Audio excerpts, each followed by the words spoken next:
नमस्कार जय जगन्नाथ जय बाबा बराड़ बालुकेश्वर पुणी एक वीडियो को आपण मानक स्वागत जनाऊँगी।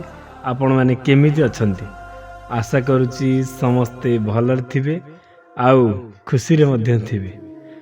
आपण मान तो देखिकी जानी सारिथिबे वीडियोटी कहा ऊपर जाउची आउ को टॉपिक ऊपर जाउची।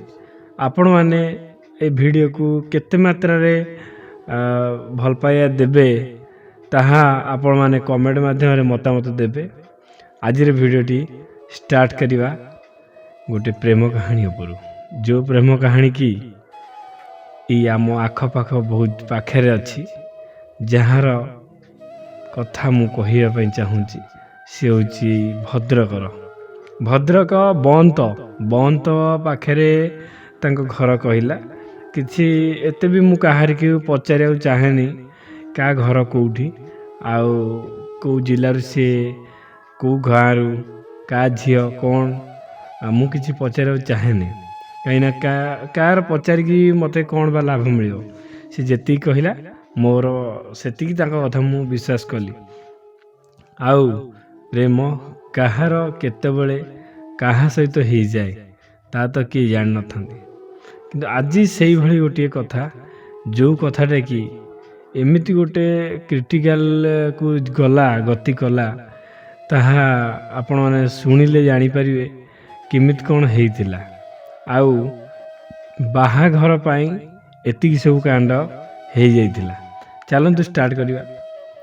झीटी से कि कॉलेज अच्छी मुझे कहीपरि पाठशाला पढ़ला परे से कॉलेज जाए माने तांकर दी भाई गोटे भौणी बापा माँ दी भाई गोटे भौणी दादा अच्छी हाँ दी दादा अच्छा भी झी अच्छी पुओ अच्छी से सब मैंने खाली सर्ट रे कही देथिले किंतु एई जो कथाटा कहिथिले कि तांकर दी भाई से गोटे भौणी दी भाई बड़ बड़ भौणीटा छोट भौणीटा भल पाठ पढ़े ताकू दी भाई मैंने पाठ पढ़ाती भल सी गोटे झील को माने गोटे पुओ को भल पाई स्कूल बेले जो भल पाई से पुओटा तांकरी गाँव थिला तांको भितरे प्रेम संपर्क बहुत गढ़ी उठिला परे तांको भितरे बहुत माने खराब काम भी हुए तांको घर लोक प्राय बेसी हुए सी राति हेले तांको घर को पळै आसे से पुओटा आउ तांको भितरे से सब जिनस हो जाए आउ तांको घर लोक दिन देखी दुखा देकी ताकू कबाड़ देकी मारधर कले दी भाई को मारधर करी दरामर करी पठेदेले पठेदेला भितर थाना कोर्ट कचेरी गला सी भारी झगड़ा हाँटी है आउ झील को बुझे बुझा देकी गुणी टुणी करी जो कहती ताकू छड़ेले छड़ेला परे से कॉलेज गला कॉलेज रे गोटे कांड कौन है ना से जो मास्टर गोटे थिला झीटा देखा गोटे सुंदर थाए से जो नुआ को जड़े पीटी मास्टर माने खेल मास्टर सी आसला सी ता सहित पुणी प्रेम संपर्क बांधीला जो प्रेम संपर्क बांधी है पीटी मास्टरटा तार किंतु बाहा होती आउ गोटे जगह जेहेतु आउ गोटे जगह बाहा होती माने सी ऑलरेडी मैरिड किंतु बयस कम थिला बोली जना पड़ नाला आउ ये भी फसीगला ता प्रेम रे कि सी मास्टर अच्छी मुझे बाहला परे बहुत खुशी रही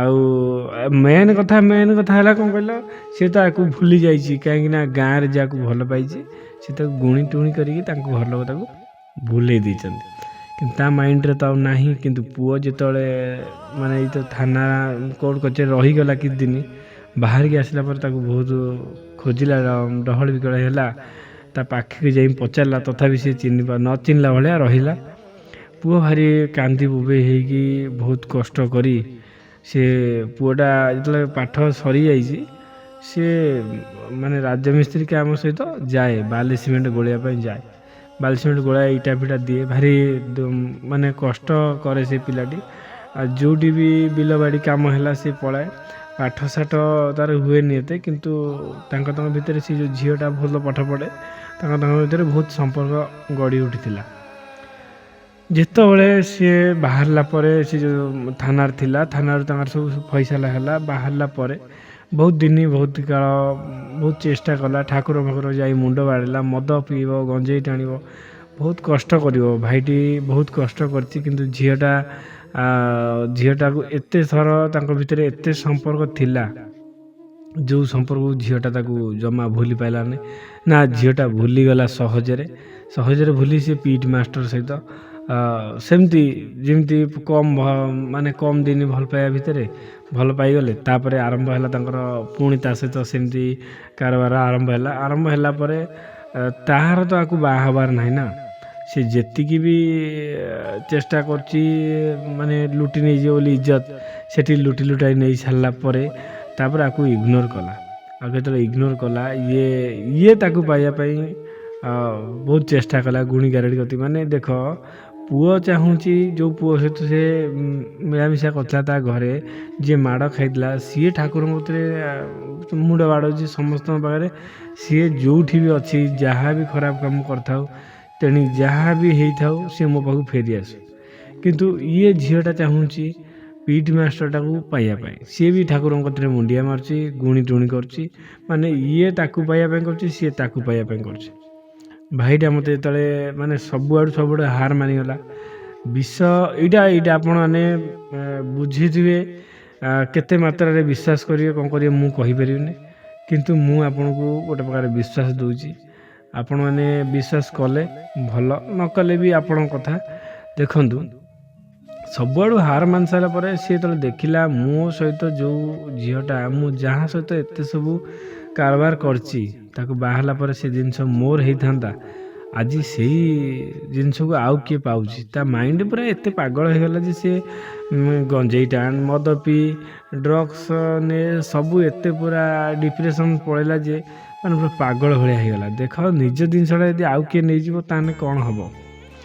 ଏତିକି ହେଲା ପରେ ବହୁତ ଦିନ ମାନେ ତାପରେ ଭାବିଲା ସେ ଟ୍ରେନ୍ ଲାଇନ୍ରେ ଶୋଇବା ପାଇଁ।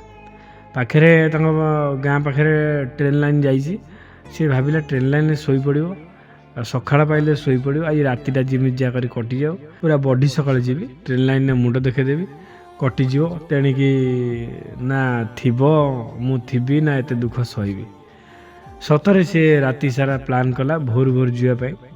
କହିଲା, ହେ ପ୍ରଭୁ ଜଗନ୍ନାଥ ମହାଦେବ, ଏତିକି କରୁଣା କର, ଯଦି ମୁଁ ସକାଳ ପାଇବା ଯାଏଁ ଥାଏ ତାହେଲେ ମୁଁ ନିଶ୍ଚିତ ମରିଯିବି। ଯଦି ସକାଳ ପାଇଲା ବେଳକୁ ନିଶ୍ଚିତ ମୋ ଉପରେ ଗୋଟେ ମିରାକିଲ୍ କର, ଯେଉଁ ମିରାକିଲ୍ କି ମୁଁ ତାକୁ ପାଇବା ପାଇଁ ଷ୍ଟ୍ରଙ୍ଗ ହେଇପାରିବି ଆଉ ପାଇବି ମଧ୍ୟ। ଏଠି କହିକି ସେ ଠାକୁରଙ୍କ ଉପରେ ରାଗି ଶୋଇପଡ଼ିଲା ପରେ ରାତି 3:30ରେ ଉଠିଲା। ଦେଖିଲା 3:30 ରାତିରେ କେହି ଉଠିନଥିବେ, ଯାଇକି ସିଧା ଟ୍ରେନ୍ ଲାଇନ୍ରେ ଟ୍ରେନ୍ ପଟରେ ଶୋଇପଡ଼ିବ। ଯାହା ହେବ ଦେଖାହେବ, ଭଗବାନ ଯାହା କରିବେ ପ୍ରାଣୀର ମଙ୍ଗଳ ପାଇଁ। ଏତେ କଷ୍ଟ ଦେଉଛନ୍ତି, ଏକାଥରକ ମାରିଦିଅନ୍ତୁ, ଯାହା ହେବ ଗୋଟେ ଟେନସନ୍ ଯିବ। ଏଇସବୁ ଜିନିଷ ଭାବି ସେ ଭାଇଟି ସାଙ୍ଗେ ଯାଇ ଟ୍ରେନ୍ ଲାଇନ୍ରେ ଶୋଇପଡ଼ିଲା। ଯେତେବେଳେ ତାଙ୍କ ଘର ଲୋକ ଖୋଜାଖୋଜି ବହୁତ କଲେ ଯାଇକି ଜଣେ କହିଲା କି ସେ ଟ୍ରେନ୍ ଲାଇନ୍ ଆଡ଼େ ଯାଇଛି, ଆଉ ସାଙ୍ଗରେ କିଛି ନେଇକି ଯାଇନି, କି ଯେଉଁଟାକୁ ଆମେ ଭାବି ଆସିଛେ ଝାଡ଼ା ଯାଇଛି ବୋଲି, କି ସେ ଲାଟ୍ରିନ୍ ଯାଇଛି ବୋଲି, ସାଙ୍ଗରେ କିଛି ବି ନେଇକି ଯାଇନି ଯେଉଁଟାକୁ ଆମେ ଭାବିବା ସେ ଲାଟ୍ରିନ୍ ଯାଇଛି ବୋଲି। ତଥାପି ସବୁ ଧାଁ ଦୌଡ଼ କରିକି ଗଲାବେଳକୁ ସେଠି ସିଏ ତା ଗୋଡ଼ ଅଲରେଡ଼ି କଟି ଯାଇଛି। ବହୁତ ଦୁଃଖର କଥା। ସେ ଏମିତି ଗୋଟେ ଇଏରେ ଗତି କରୁଥିଲା ଯେ ତାର ଗୋଟେ ଗୋଡ଼ ଟ୍ରେନ୍ ଲାଇନ୍ରେ କଟି ଯାଇଛି। ଆଉ ଭଗବାନ ତାକୁ ଏମିତି ଭାବରେ ବଞ୍ଚେଇଛନ୍ତି, ତ ଷେଣ୍ଢଟେ ଆସି ମୁଣ୍ଡିଆଟେ ମାରିଛି। ଯେତେବେଳେ ମୁଣ୍ଡିଆଟେ ମାରିକି ସେ ନିଜେ ଛିଟିକି ପଡ଼ିଛି, ଷେଣ୍ଢଟି ତାର ଜୀବନ ଚାଲିଯାଇଛି। ଆଉ ଏଇ ଯେଉଁ ଭାଇଟାକୁ ଛିଟିକି ପଡ଼ିଛି, ତାର ଗୋଟେ ଗୋଡ଼ ପଡ଼ିଯାଇଛି ଟ୍ରେନ୍ ଲାଇନ୍ରେ ଗୋଟେ ଗୋଡ଼ ପାଦ କଟରୁ ତାର କଟିକି ଛିଡ଼ିକି ପଳେଇଛି, ଆଉ ଗୋଟେ ଗୋଡ଼ ପୁରା ଭଲ ଭାବରେ ରହିଛି। ଆଉ ଷେଣ୍ଢଟି କିନ୍ତୁ ଆର ପାରିକି ଚାଲିଯାଇଛି। ଏତିକି ହେଲା ପରେ ତାକୁ ମେଡ଼ିକାଲ ନେଲା ପରେ ମେଡ଼ିକାଲରେ ରହିଲା ମିନିମମ୍ 6 ମାସ ରହିଲା। 6 ମାସ ରହିଲା ପରେ ସିଏ ଆସିକି ପହଞ୍ଚିଲା ଘରେ। ପହଞ୍ଚିଲା ପରେ ଆଶା ବାଡ଼ି ଧରିକି ଚାଲିଲା, ଭାରି ଦୁଃଖ କଥା। ଯାହାକୁ ପାଇବା ପାଇଁ ଏତେ କଷ୍ଟ କରିଥିଲା, ତା ପାଇଁ ଆଶା ବାଡ଼ି ଧରିକି ଚାଲିଲା। ଗୋଟେ ଷେଣ୍ଢ ମରିଗଲା। ଷେଣ୍ଢ ହିଁ ଭଗବାନ ଥିଲେ, ମହାଦେବ ଥିଲେ, ସେ ହିଁ ପଠେଇଥିଲେ ଯା ତାକୁ ବଞ୍ଚା ବୋଲି। ଏତେ ରାତିରେ ତା ଆଖି ଗଲାନି, ଶୋଇପଡ଼ିଥିଲା ବୋଲି ସେ ଆସିକି ଗୋଟେ ମୁଣ୍ଡିଆଟେ ମାରିଦେଲା ତାକୁ। ଯେତେବେଳେ ମୁଣ୍ଡିଆଟେ ମାରିଦେଲା ସେ କରେଇକି ପଡ଼ିଯାଇଛି, ଯେତେବେଳେ ଟ୍ରେନ୍ ଲାଇନ୍ରେ ତା ଗୋଟେ ଗୋଡ଼ ରହିଯାଇଛି। ସେଣ୍ଟ ଟିକେ ଡାଇରେକ୍ଟ ଧକ୍କା କରିଛି ଟ୍ରେନ୍। ସେଣ୍ଟ ଛିଟିକି ଯାଇକି ସେଠି ସିଏ ବି ତା ପ୍ରାଣ ସେଠି ଚାଲିଯାଇଛି। ବହୁତ ଦୁଃଖଦ ଘଟଣା ଘଟିଗଲା ପରେ ସେ ମେଡ଼ିକାଲ ରହିଲା। 6 ମାସ ପରେ ଆସିଲା। ସେ ଝିଅ ବି ଜାଣିଛି କି ଆର ସାହିର ପୁଅ ଏମିତି ଘଟଣା ହେଇଛି ବୋଲି। ଆଉ ଟ୍ରେନ୍ ଲାଇନ୍ରେ ଯାଇଥିଲା ଶୋଇବା ପାଇଁ, ଆଉ ଗୋଟେ ଗୋଡ଼ ତାର କଟିଯାଇଛି। ତଥାପି ତା ମାଇଣ୍ଡ ଚେଞ୍ଜ ହେଲାନି। ତଥାପି ଆସିଲା ପରେ ଘରକୁ ଆସିଲା ପରେ ସେ ୟୁଟ୍ୟୁବ୍ ଏମିତି ଖେଳଉଥିଲା, ଠାକୁରଙ୍କୁ ଡାକିଲା, କହିଲା ଏତେ କଷ୍ଟ ଦେଲ ଯେଉଁ ଝିଅ ପାଇଁ, ସେ ଝିଅ ଦିନେ ହେଲେ ଆସିକି ମୋତେ ଆହା ପଦେ ବି କହିଲାନି। ଯାହା ସହିତ ଏତେ ଶାରୀରିକ ସମ୍ପର୍କ ରଖିଛି। ଆଜିକାଲି ଦୁନିଆରେ ଏଇ ସମ୍ପର୍କଟା ଏତେ ଶସ୍ତା ହେଇଗଲାଣି, ଏତେ ନିଷ୍ଠୁର ହେଇଗଲେ ଝିଅମାନେ। ଏମିତି ସବୁ ଭାବିକି କାନ୍ଦୁଣି ମାନ୍ଦୁଣି ହେଇକି ଆଉ ଲୁହ ଝରି ପଡ଼ୁଥାଏ, ତାର ଭୋବ ହୋଇ କାନ୍ଦୁଥାଏ। ସିଏ ମୋତେ ତାପରେ ମୋବାଇଲ୍ ଖୋଲିଲା, କହିଲା ଭଗବାନ କିଛି ଯଦି ବାଟ ଦେଉଛ ଦିଅ, ନହେଲେ ଏ ପରିସ୍ଥିତିରେ ଆଉ ରଖିବାକୁ ଦିଅ ନା। ତାପରେ ୟୁଟ୍ୟୁବ୍ ଖୋଲିଛି, ମୋର ଗୋଟେ ତା କତିକି ଗୋଟେ ନୋଟିଫିକେସନ୍ ଗଲା। ନୋଟିଫିକେସନ୍ ତ ନୁହଁ, ୟୁଟ୍ୟୁବ୍ରେ ଲେଖା ହେଇଛି 6 ବର୍ଷର ପ୍ରେମ କାହାଣୀକୁ ନା 6 ବର୍ଷର ପ୍ରେମ କାହାଣୀ, 4 ବର୍ଷରେ ବ୍ରେକଅପ୍, କାନ୍ଦି କାନ୍ଦି ପାଖକୁ ଫେରିଲା ଝିଅ। ଏଇ ଯେଉଁ କଥାଟା ସେ ଦେଖିଲା ପରେ ତା ମନକୁ ଏମିତି କିଛି ଗୋଟେ ଆସିଲା କି ଭାଇ କିଛି ଗୋଟେ ମିରାକିଲି କରିପାରିବେ, ତାଙ୍କ ଦ୍ୱାରା କିଛି ଗୋଟେ ହେଇପାରିବ, କେହି ଫେରି ଆସିପାରିବେ। ଏଇସବୁ କଥା ଭାବି ସିଏ ଡାଇରେକ୍ଟ ତାପରେ ଯାହା ସବୁ ଭିଡ଼ିଓ ଅଛି ଖେଳି ଚାଲିଲା ଭିତରେ ତା ମନ ଆହୁରି ଷ୍ଟ୍ରଙ୍ଗ ହେଲା କି ମୁଁ ତାକୁ ପାଇପାରିବି କି ନାହିଁ, ସେ ତ ଅଲଗା କଥା, କିନ୍ତୁ ମୋତେ ଏଇଟା ଟିକେ ଟ୍ରାଏ କରିବା ପାଇଁ ପଡ଼ିବ। ମୁଁ ବହୁତ ଗୁଣି ଗାରେଡ଼ି କରିସାରିଲିଣି, କିନ୍ତୁ କିଛି ହେଲାନି। ଭାଇଙ୍କର ଭିଡ଼ିଓରେ ତ ଏମିତି କିଛି ଗୁଣି ଗାରେଡ଼ି ନାହିଁ, ସବୁ ଠାକୁରଙ୍କ ଉପରେ ସିଏ ବନଉଛନ୍ତି। ତଥାପି ମୁଁ ଗୋଟେ ଆଶା ଭରସା ନେଇକି ତାଙ୍କୁ କଲ୍ କରିବି, ଦେଖାଯିବ ଯାହା ହେବ ଭଗବାନ କରନ୍ତୁ, ସିଏ ନିଶ୍ଚିତ କିଛି ଗୋଟେ ଉପାୟ ବାହାରୁ। ଏଇସବୁ କଥା ଭାବି ସିଏ ଡାଇରେକ୍ଟ ମୋ ନମ୍ବର ଥିଲା, ମୋ ନମ୍ବରକୁ କଲ୍ କଲା ପରେ ସାଙ୍ଗେ ସାଙ୍ଗେ ଭୋ ହୋଇ କାନ୍ଦିଲା, କହିଲା ଭାଇ ଆଉ ଆପଣଙ୍କୁ ମୋର ବହୁତ ଗୁଡ଼ିଏ ଦୁଃଖ କାହାଣୀ ଜଣେଇବାର ଅଛି, ଯେଉଁ କାହାଣୀ କି ଆପଣମାନେ କେବେ ବି ୟୁଟ୍ୟୁବରେ କହିବେ, ସମସ୍ତେ ଜାଣନ୍ତୁ ମୋ କାହାଣୀ। ଆଉ ଏତିକି ଦୁଃଖ ମୋ ମନରେ ଅଛି। ସେ କେଉଁ ଦୁଃଖ ନା ଯେଉଁ ଦୁଃଖଟା ମୁଁ କହି ଆସିଛି ତାର ସେଇ ଦୁଃଖ ମୋ ମନରେ ଅଛି। ଆପଣମାନେ ସମସ୍ତଙ୍କର ତ କିଛି କରୁଛନ୍ତି, ମୋତେ କିଛି ହେଲ୍ପ କରନ୍ତୁ, ଯେଉଁ ହେଲ୍ପ ମୋତେ ବହୁତ ସକ୍ସେସ୍ର ବାଟ ଦେଖେଇବ ବୋଲି ମୁଁ ଭାବୁଛି। ସାଙ୍ଗେ ସାଙ୍ଗେ କହିଲା ଯେତେବେଳେ ମୁଁ ତା କଥାକୁ ତା କଥାକୁ ଶୁଣି ମୋତେ ବି ଭାରି ଦୁଃଖ ଲାଗିଲା ପରେ ମୁଁ ତାଙ୍କୁ କହିଲି ଭାଇ ତୁମ 2 ଜଣଙ୍କର ଫଟୋ ଦିଅ, ଆଉ ଆପଣ ତୁମ 2 ଜଣଙ୍କ ନାଁ ଦିଅ, ମୁଁ ନିଶ୍ଚିତ ରୂପେ ସକ୍ସେସ୍ର ବାଟ ବାହାର କରିବି, ଏତିକି ମୁଁ ଗ୍ୟାରେଣ୍ଟି ଦେଉଛି ଭାଇ। ଆଉ ବହୁତ ଦୁଃଖ ତୁମେ ସହିଲଣି, ଗୋଡ଼ ଗଲା, ତୁମ ପାଇଁ ଗୋଟେ ସେଣ୍ଡ ବି ଚାଲିଗଲା, ଏସବୁ ଭଗବାନଙ୍କ କ୍ରିୟା। ଆଉ ଭଗବାନ ଯାହା କଲେ ପ୍ରାଣୀର ମଙ୍ଗଳ ପାଇଁ, ଆଉ ଭଗବାନ ଚାହିଁଲେ ଏମିତି କେତେ ସେଣ୍ଡ ତିଆରି କରିପାରିବେ। ଭଗବାନ ଚାହିଁଲେ ତମରି ଭଳିଆ ଆଉ ଜଣେ ଦେଇପାରିବେ ନାହିଁ, ହଁ ଆଉ ଦେବେ, କିନ୍ତୁ ତମରି ଭଳିଆ ଜଣେ ଦେଇପାରିବେ ନାହିଁ, କାହିଁକିନା ତମକୁ ଥରେ ହିଁ ଦେଇଛନ୍ତି। ତାକୁ ଏତିକି କହିସାରିଲା ପରେ ମୁଁ ତାର ଆରମ୍ଭ କଲି ସୋମବାର। ତାର ବି ଏଇ ସୋମବାରରେ ତାର ଚାଲିଛି ସବୁ ଜିନିଷ। ଆରମ୍ଭ କଲି ସୋମବାର, ଗୋଟେ ସୋମବାର ଗଲା, 2ଟା ସୋମବାର ଗଲା, 3ଟା ସୋମବାର ଯେତେବେଳେ ହେଇଯାଇଛି, ସେ ଝିଅର ମାଇଣ୍ଡକୁ ଭାଇ ଯାହା କହିଲେ ମୁଁ ସେଇଆ କହିଛି, ସେ ଝିଅର ମାଇଣ୍ଡକୁ ପରିବର୍ତ୍ତନ ଆସିଲା। କ'ଣ ଆସିଲା ନା ମୁଁ ଯାହାକୁ ଜୀବନସାଥୀ ରୂପେ ଏତେ ଭଲ ପାଇଥିଲି, ଏତେ ସବୁ କାମ କରିଥିଲି, ତାର ଗୋଡ଼ କଟିଯାଇଛି, ମୁଁ ହେଲେ ତା କତିକି ଦିନେ ହେଲେ ଯାଇନି କି ଥରେ ହେଲେ ମୁଁ ଦେଖିନି ତାର କାହିଁକି ଏମିତି ହେଲା, କ'ଣ ପାଇଁ ଏମିତି ହେଲା, କାହିଁକି ଏମିତି ହେଲା, ମାନେ ଏତେ ସବୁ ଭାବିନଥିଲା। କାହିଁକି ନା ତା ଉପରେ ତ ଔଷଧର ପ୍ରୟୋଗ ଅଛି। ମୁଁ ତ ଔଷଧକୁ କେବେ ମାନେନି, ତାକୁ ଔଷଧ କରାହେଇଛି ତାକୁ ଭୁଲିବା ପାଇଁ। ମୁଁ ଭାବେ ସେ ତାକୁ ସେଇଥିପାଇଁ ଭୁଲି ଯାଇଛି। ହଁ ସେ ସତ କଥା ବି ସତ କି ଯଦି ସେଟା ନ ହେଇଥିବ ତାହେଲେ ସେ ଯେଉଁ ମାଷ୍ଟର ଚାକିରି ପାଇଁ ସେ ଏମିତି ହେଇଯାଇଛି।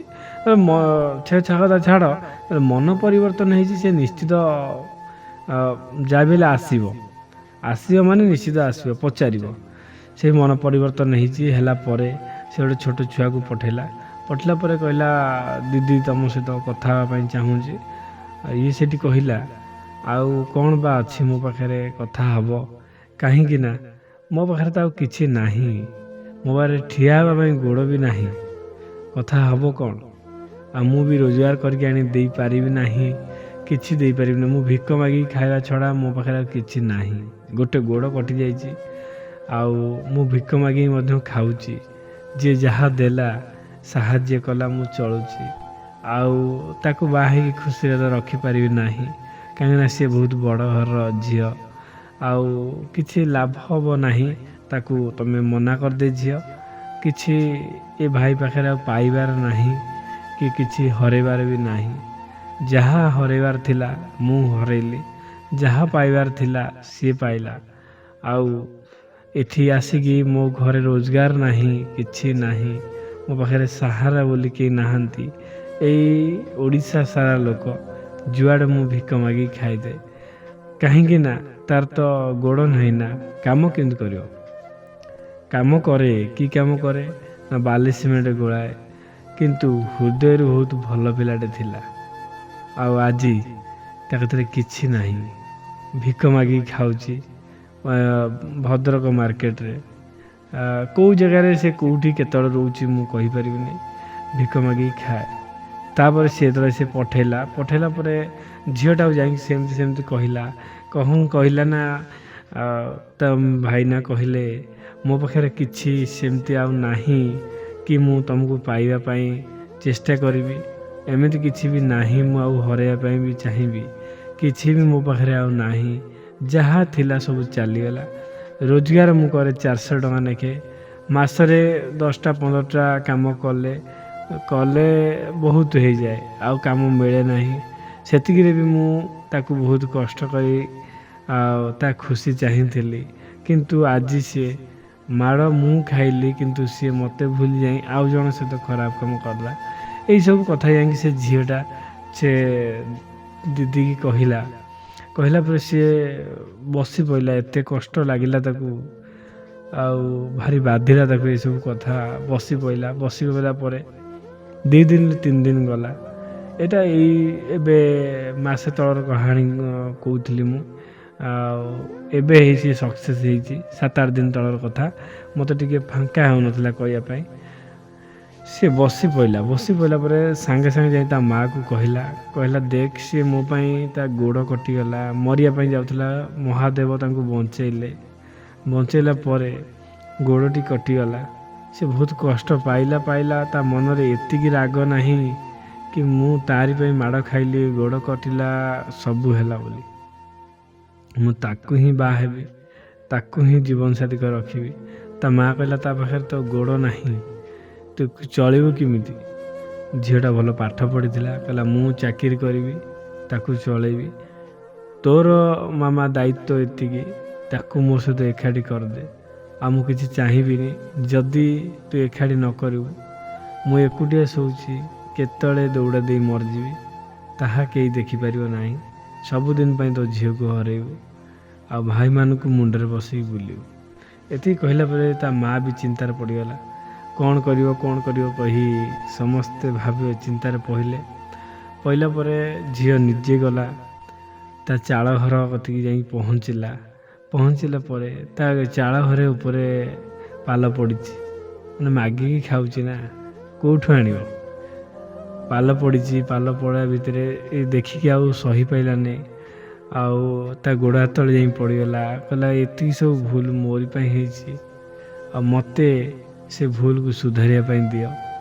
ଯାହା ମୁଁ ଭୁଲ କରିଛି ମୋତେ ମାର ଧର ଯାହା କର, କିନ୍ତୁ ମୋତେ ବାହା ହୁଅ, ମୁଁ ତୁମ ପାଖରେ ସବୁଦିନ ପାଇଁ ଋଣୀ ହେଇକି ରହିବି, ସାରା ଜୀବନ ଆଉ କିଛି ବି କାମ ମୁଁ ତୁମକୁ କରିବା ପାଇଁ ଦେବି ନାହିଁ, ଆଉ କିଛି ଭୁଲ ମୁଁ କରିବିନି, ଯେବେ କରିବି ସେବେ ମୁଁ ନିଜେ ମରିଯାଇଥିବି।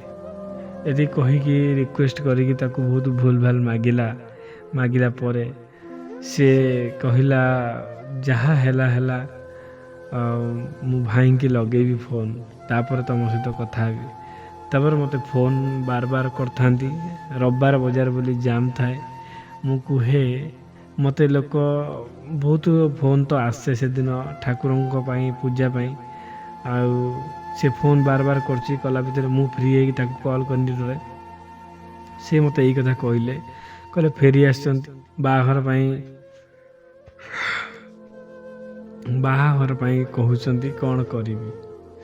ମୁଁ କହିଲି ହଉ ଠିକ୍ ଅଛି, ଯଦି ତୁମ ଗୋଡ଼କୁ ନେଇକି ତାଙ୍କର କିଛି ଅସୁବିଧା ନାହିଁ ତାହେଲେ ଆପଣ ତାଙ୍କୁ ବାହା ହେଇପାରିବେ। କାହିଁକିନା ଏତେ କଷ୍ଟ କରିଛନ୍ତି ତାଙ୍କ ପାଇଁ, ତୁମେ ତାଙ୍କୁ ବାହା ହୁଅନ୍ତୁ ନିଶ୍ଚିତ। ସେ ଝିଅ ବି ମାନେ ମାଷ୍ଟର ଚାକିରି ପାଇଁ ସବୁଆଡ଼େ ପକାଉଛନ୍ତି ଆଉ ଟ୍ରେନିଂ ନେଉଛନ୍ତି, ସବୁ ହେଉଛି, କିନ୍ତୁ ତାଙ୍କର ଚାକିରି ହେବ ବୋଲି 100% ଗ୍ୟାରେଣ୍ଟି।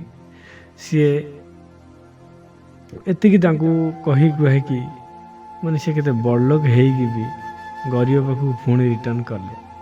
ସବୁ ସେଇ ବାବା ବାଲୁଙ୍କେଶ୍ୱରଙ୍କର ଇଚ୍ଛା, ମହାଦେବଙ୍କର ଇଚ୍ଛା। ଦେବ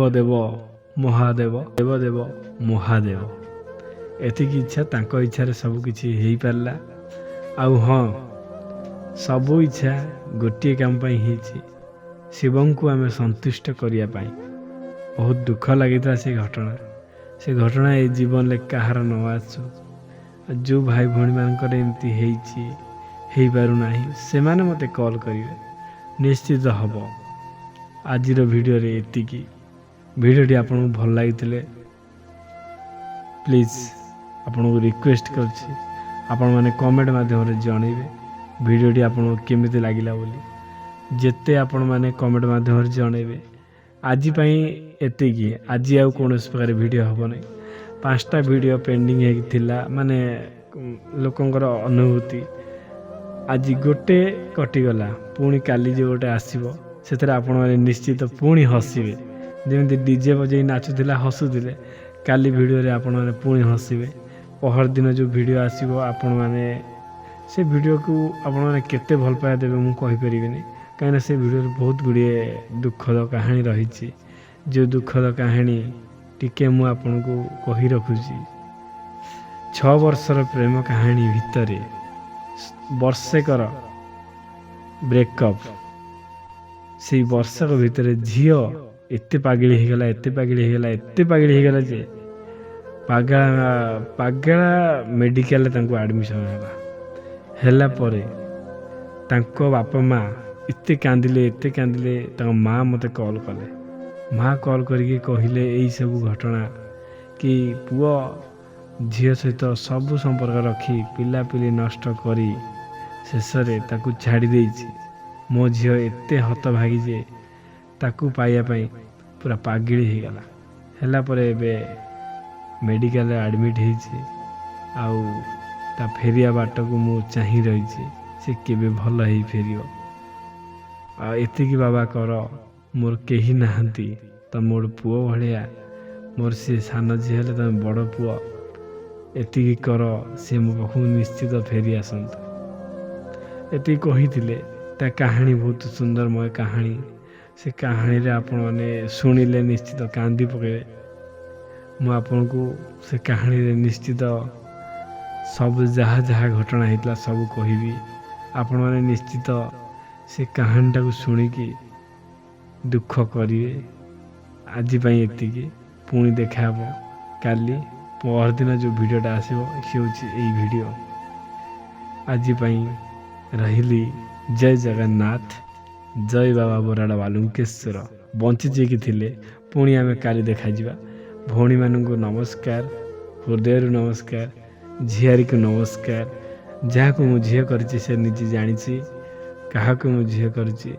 ଠାକୁରଙ୍କୁ ଡାକୁଛି ସେ ସବୁବେଳେ ଖୁସିରେ ରହୁ ଆଉ ଭଲରେ ରହୁ। ଆଉ ଜଣେ ଆମର ମେଡ଼ିସିନ୍ ତିଆରି କରୁଛି, ତାକୁ ମୁଁ ବହୁତ ଭଲ ପାଏ। ଆଉ ଭଗବାନ କରନ୍ତୁ ସିଏ ବି ବହୁତ ଉପରକୁ ଯାଉ। ଆଉ ଜଣେ ଆମର ବହୁତ ଅଛନ୍ତି, କାହା ନାଁ ଧରିକି ତ କହିହେବନି, ଯିଏ ସେ ତା ନିଜକୁ ନିଜ ନିଶ୍ଚିତ ଟାଣିବ।